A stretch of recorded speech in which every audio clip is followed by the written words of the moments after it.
Welcome to NASP Dialogues, the dialogue podcast focused on events and issues in school psychology. I'm Dan Florell, the NASP Online Communication Coordinator and moderator of our current dialogue. Today we're discussing school suicide postvention with Dr. Steve Brock, the program coordinator at Sacramento State University. So Steve, thanks for joining us today. It's great to be here, Dan.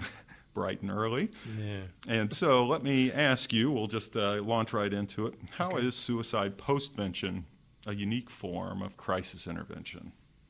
Really good question. There's several ways in which suicide postvention is different from the more generic, if we can use that word, form of mental health crisis intervention. And actually, because it's so unique, it needs special treatment. The ways in which it's unique is, first of all, suicide, at least in the dominant Western culture, is a topic surrounded by stigma and taboo. Mm-hmm.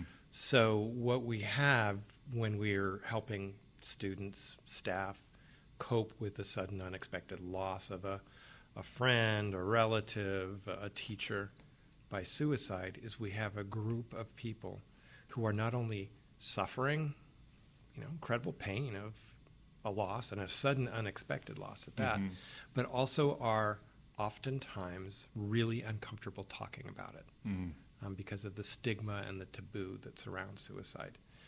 That stigma, when it comes to the primary prevention of suicide, is not a bad thing. There are these really strong, powerful societal messages. Suicide is bad. Suicide's a sin. Don't do it. But when it comes to suicide intervention or helping people cope with a sudden and unexpected loss, it creates really big hurdles and barriers. One of the things that results in is more isolation and aloneness, and that's another way in which suicide is unique, especially relative to other losses, other deaths. While the person who loses a friend or relative due to, say, a terminal illness is likely to get ample amounts of social support. That's probably not true following the suicide loss. Well, as you've been commenting about the kind of stigma, I know something that I just relatively recently became aware of was the whole idea of referring to died by suicide versus committed suicide, committed being a criminal act. Where you don't talk about other deaths in that sort of way. And so, and even to this day, you hear a lot of reporters and stuff say committed suicide and, putting the onus once again on the fault on the person that died by suicide. And so I thought that was an interesting change in language that they've done. Well, maybe it's not all that recent, but it's what I became recently aware of. Are there other things like that we can do to kind of help reduce some of that stigma in the way that we talk about it? Yeah, I think we're making some progress. I mean, it's not that long ago that, for example, the Catholic Church viewed suicide as a mortal sin. Right. They no longer view it that way. The Church has a more enlightened view. And I think there's a greater appreciation of suicide as being a consequence of mental illness. 9 out of 10 suicide deaths find the deceased, the person who died by suicide, having had a pretty severe mental health challenge of some sort. Tragically, a lot of times that mental health challenge was either not identified in time or not adequately treated. Right. But I think there's a greater appreciation of suicide as being a consequence of mental illness. And I think as a society, we're doing better in terms of destigmatizing suicide. So what I would suggest is to address the stigma. First, make clear the connection between suicide and mental illness. This is not somebody's fault. The person who is really seriously depressed, they legitimately don't see any other way to cope with challenges or problems besides suicide. And it makes, while for the otherwise healthy person, they may not view that as a logical or rational decision. For the person who's, real seriously suicidal, it makes total sense. But anyway, connecting it to mental illness and then destigmatizing mental illness. One of the things, you talked about language, one of the things that I'm trying to do with language is I'm trying to drop the mental from mental health. I'm trying to group all health problems as just that, health problems. Right. So kind of a melding of the mind-body, Yep. concept into a global health. And I think you see in the healthcare system, too, there's a growing awareness of tying those together, and an awful lot of talk about kind of joining all of that. Well, of course, we don't, or we haven't quite gotten there as far as being able to destigmatize some of the aspects of those who die by suicide. And so as far as a survivor of suicide death, it sounds like they do typically need more professional crisis intervention because of some of the things that you were talking about. Exactly. And that's another way in which it's unique. Because of the stigma and because of the social isolation and because people are uncomfortable talking about it, the school-employed mental health professional typically is going to be more assertive in terms of interjecting themselves into the caregiving equation. Right. Generally speaking, when I talk about mental health crisis intervention, my default speech is the power of naturally occurring social support systems. And that's true regardless of the crisis. But we do want to appreciate that naturally occurring social support systems, moms, dads, teachers, and friends, have their limitations anyway. Right. So even, with any other type of situation, every now and then you're going to need to step up the plate and put on your professional mental health hat and deal with the challenges associated with the loss. You're going to do so sooner. Okay. You're going to need to do so sooner following a suicide loss because of the fact that they're probably not going to get as much on just naturally social support. So we need to be more active, more assertive. So, yeah, when you're talking about active and assertive, I can see some people taking that quite literally and just basically stalking down the post-survivors and, saying, you need to talk to me, you need to come in. And, where is that line? I know it depends on the situation, but where would you, or what would you recommend for our listeners is where you can be more active, but you're not just thrusting yourself into that? Right. That's a really good question, Dan. Because while you will need to be more assertive in terms of interjecting yourself into the caregiving equation following a suicide death, you're still going to want to be careful about doing so. The general rule of you kind of go in the immediate aftermath of any kind of traumatic suicide or event, including suicide, you are going to kind of let the person be your guide in terms of how much support you give them. You may monitor a student, for example, for a period of time. And when they're ready, you're there for them. But you're not going to be too assertive. Okay. General rule of thumb, applicable to all types of crisis situations, including suicide, is you never force the conversation. You kind of take what they give you, and you help them cope with the problems that they identify. Right, and so you make sure that they know you're there. Yeah, exactly. And then you let it naturally kind of unfold. You never push for excessive detail. I mean, normally because you're the adult caregiver working with a school-age child, a lot of the details. Right. And you, generally speaking, know exactly what their experience was, their exposure to the trauma, or their relationship to the suicide victim, the person who died by suicide. You know that, but you're not going to expect the student, to regurgitate all of those details. If they do, you're prepared to deal with it and replace rumors with facts and help them to identify and prioritize the problems generated by the trauma and begin the problem-solving process. But you're never going to push them. Right. So let's say you do have a survivor of suicide and they don't have the supports quite in place. Are there some dangers that may exist? I know a lot of times they talk about suicide clusters or contagions, and so what can we do to hopefully reduce some of those, or what would maybe cause an increase in risk for that type of thing? That's another way in which suicides are unique. They are associated with the slight but real danger of contagion. That's the phenomenon wherein one suicide leads to another. And that can lead to a cluster, Mm-hmm. a suicide cluster. It's important to appreciate that this is only a small percentage of suicide deaths. Probably somewhere between 1% to 5% Okay. of suicide deaths are associated with contagion and are a part of suicide clusters. But that 1% to 5%, teenagers, Mm.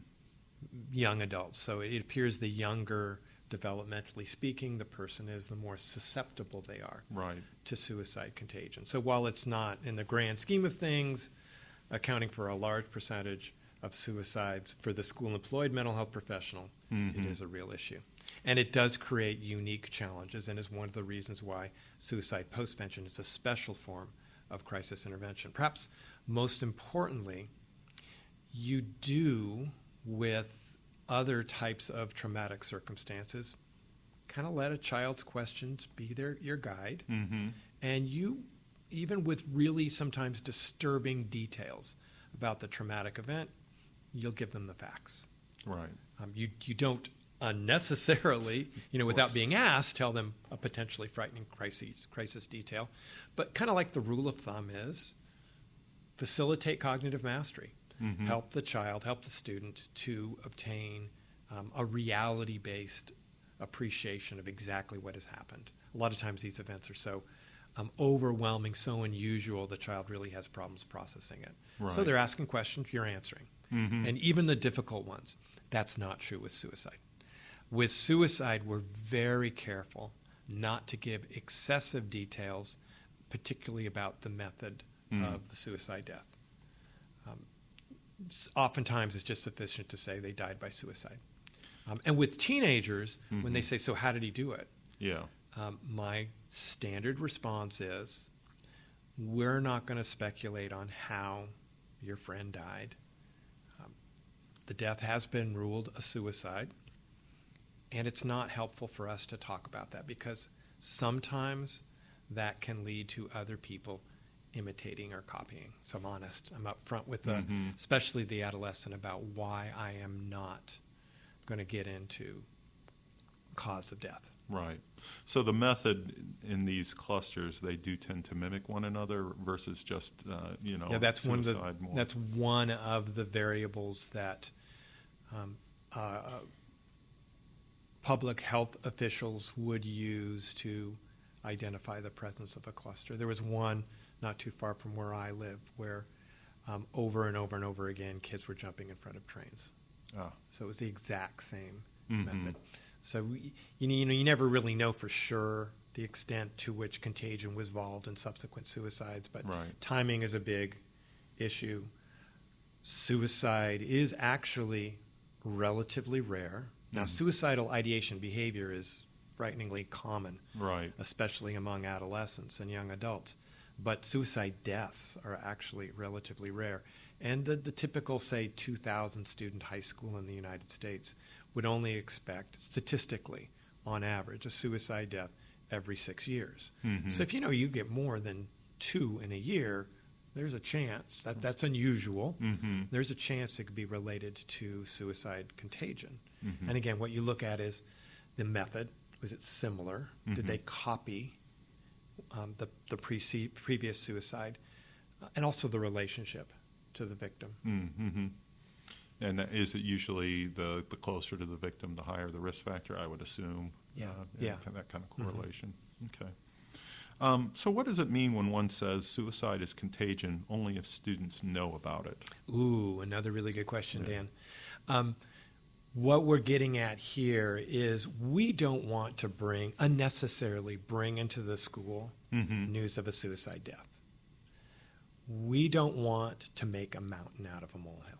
Okay. So if the suicide, a lot of times I've noticed in my work with schools, certain types of traumatic circumstances have a profound impact on the adults, on the staff members, and they sometimes erroneously assume it's going to affect kids as well. And so what we really need to look for is the extent to which the suicide death is creating coping problems or challenges for students. I can give you a hypothetical. Sure. let's say a student is new to your school. They, in fact, had been at your school one day. They moved from out of state, came to your school one day. We didn't know it, but it turns out the student had some significant health problems. They went home and they died. They died by suicide.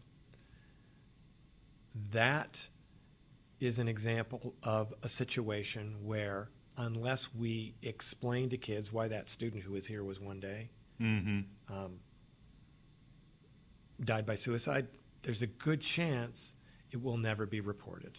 Right. Most of today, at least in the United States, most responsible news outlets will not treat a suicide death as news unless it's the person dying by suicide is a public figure like Right. Robin Williams, or the death was particularly public. Otherwise, it's not going to be reported in the news. Like the jumping in front of a train would probably be make it in the news. Yeah. But that's not the hypothetical that I'm giving you. Right. So we're not going to explain that to kids. We're not going to bring it into the classroom. Suicide's contagious only if other people know about it. So what we want to do is we want to be very careful in terms of assessing the extent to which students are finding a loss a coping challenge. It's creating problems that they need some support addressing. Now, how do you respond to people that feel that that's a fairly cold response, that this was an individual to be valued? Would that be one of those where adults are kind of bringing in their own assumptions of things and not really considering maybe the broader picture and implications of highlighting a particular act or things like that? Yeah, and that also gets at to one of the ways, getting back to your first question, one of the reasons or ways in which suicide postvention is unique. Memorials are very different, or should be treated differently than other types of memorializations following other types of losses. What we want to make sure we don't do to minimize contagion is romanticize, glorify, or vilify. Simply bringing attention to a student who nobody really knew could, to a certain extent, romanticize or glorify the behavior. And it could give the otherwise vulnerable, not terribly healthy kid the idea that death is a way to obtain a lot of attention. And dying by suicide is a way to obtain a lot of attention. I can appreciate somebody saying, yeah, that's cold. Don't you want to acknowledge it? Well, yes, we do want to acknowledge it, and then I'll mention later some ways in which we can do so that would minimize the risk of contagion. But there's ways we can do that will do just that, minimize the risk of contagion, but we don't want to do so in a way that's going to lead impressionable youth to. So that's one bit of advice as far as kind of in regards to the postvention. Do you have other ways that schools can generally monitor? I know there's, of course, informal networks, and you usually know who is friends with who. Is there more global type of things? Like, do you do kind of global screenings? Do you do more outlooks or reaching out to kids in the same classes as them? To what extent would you usually recommend as far as suicide postvention to make sure that we don't overlook maybe some individuals that are grieving and we may not immediately know it? Right. Yeah, good question. What you want to do is you first want to just look at the term in suicide postvention is the survivors. Survivors of suicide are the individuals with a close relationship with the deceased. Obviously, they're going to be given some attention, because they're grieving, their grief will be complicated. This is grief on steroids, grieving a suicide death. So we're going to want to focus on those individuals who are survivors of suicide. Also, anyone who was exposed to it. So in any form or fashion they were exposed to the death, they're going to get our attention. And then after that, and this is really getting at, I think, the crux of your question, we just need to be really attentive to the baseline health of all of our kids. And to the extent to which we know there are students with a history, particularly a recent history of a suicide attempt, more serious depression, and other mental health challenges, we are going to want to check in on them as well. Yeah. And somebody that I think we maybe often overlook is, and we mentioned about kind of the adult perspectives, because of course the schools are not just students, even though our main charge is the student health. What about teachers that may also have a difficult time? Maybe they knew the student quite well in their classes or had known them for a number of years. How as school psychologists do we reach out, or do we get them appropriate amount of help that may be beyond what we're capable or are able to do within the schools going forward? Yeah, this is an area where my thinking has really evolved over time. I used to, as a young school psychologist, think that it was absolutely imperative to get the kids back into school and with those caregiving adults right away. Over time, I've begun to appreciate the profound impact these events can have on staff as well as students.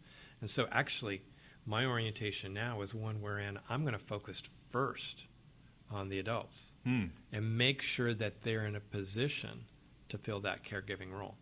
Probably the worst thing we could do is to put a group of kids who are struggling and having difficulty coping with something in with a teacher or other adult staff member who's really having significant coping challenges. What that will do, it will exacerbate their threat perceptions. It will, if my teacher or the other caregiving adult, whoever it may be, is struggling and having difficulty coping, wow, this is more challenging. This is a bigger deal. This is a bigger problem than I thought it was. So my focus would be first on the adults. And pretty much it's the same thing that we would do with students in terms of the immediate mental health response. Help them to identify their emotions, their feelings, help them to cope with the problems generated by the loss. Just like with kids, we're not going to push them for excessive detail. And we're going to do some psychoeducation in terms of things that they can do to put themselves into a position to resume the caregiving role. Right. Occasionally, you will come across the adult staff member who was so connected to the student who died by suicide that they won't be able to fill a caregiving role. Right. Well, I was thinking, maybe in a coaching situation where you've known the child for, 3-4 years, and, you spend a lot more time, even beyond what teachers typically would spend with their students. Yeah. That would make it a That's fairly a great hard, example. Yeah. hard transition. Yeah. So. And sometimes there's people adults with histories in their own personal life of suicide. Suicide is not something that, just because you're an adult staff member, you're exempt from. It touches a lot of lives. And sometimes for the adult school staff member, it does so quite intimately and quite personally. I had a colleague who had a child die by suicide. And an amazing mental health professional, but it was just kind of understood that this individual, that was the one mental health crisis intervention that we weren't going to put that person into. Right. Because of their history. And you don't want somebody struggling as a caregiver Nope. to be having to deal with the students too and their grief. Yeah. So. Well, Steve, thank you. I think those are some very interesting insights and some of the unique factors of suicide postvention and the idea of contagion. So are there any final thoughts that you would like to provide us before? No, thank you for your great questions, Dan. Okay. So that's going to conclude this Dialogues podcast. Please tune in again for future Dialogue podcasts available on the NASP website.